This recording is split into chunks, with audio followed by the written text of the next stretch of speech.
Aujourd'hui, une étape mouvementée avec le volcan Monei, une ascension à 10% de moyenne placée dès le début de l'étape. Puis on a assisté à une démonstration de la Zbornaja d'Aznaroy qui a mené une vraie course d'équipe entre Evenk et Alagaria au Polaro.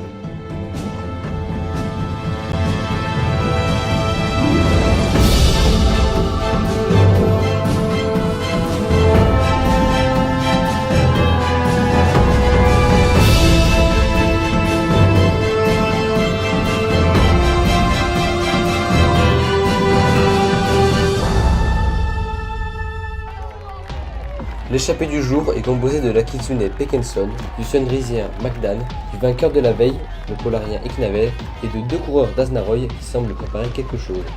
A l'arrière, beaucoup de coureurs n'arrivent pas à suivre le rythme du peloton dans le volcan Monei, dont l'Akitsune Trekovic. Les favoris pour le général arrivent groupés dans la côte de jour lorsque Alexandre Chevsky accélère.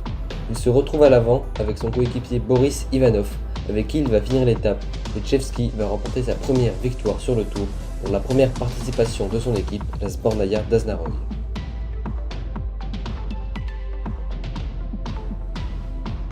Ces coureurs prouvent que le cyclisme est un sport certes individuel mais qui se court en équipe. L'Akitsune Andrei Iskaniski, vainqueur du Tour 2017, complète le podium, mais son coéquipier Kevin Trekovic, victime d'une défaillance sur les pentes du volcan Monei, termine loin derrière. Richie Clark réalise lui une bonne opération puisqu'il reprend le maillot doré.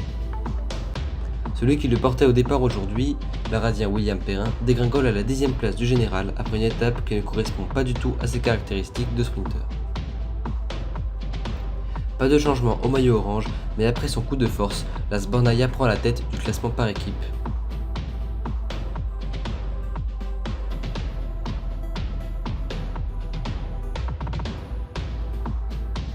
Rendez-vous pour le seul et unique contre-la-montre de cette édition 2018 du Tour du Polaro entre Kenta et Bufalor Maillard. Ce contre-la-montre s'annonce décisif, autant pour les meilleurs rouleurs du peloton qui ambitionneront la victoire d'étape que pour les favoris au général qui se devront de répondre présent. Juste avant la journée de repos à BFM, siège de la Fédération Vélocipédique Internationale.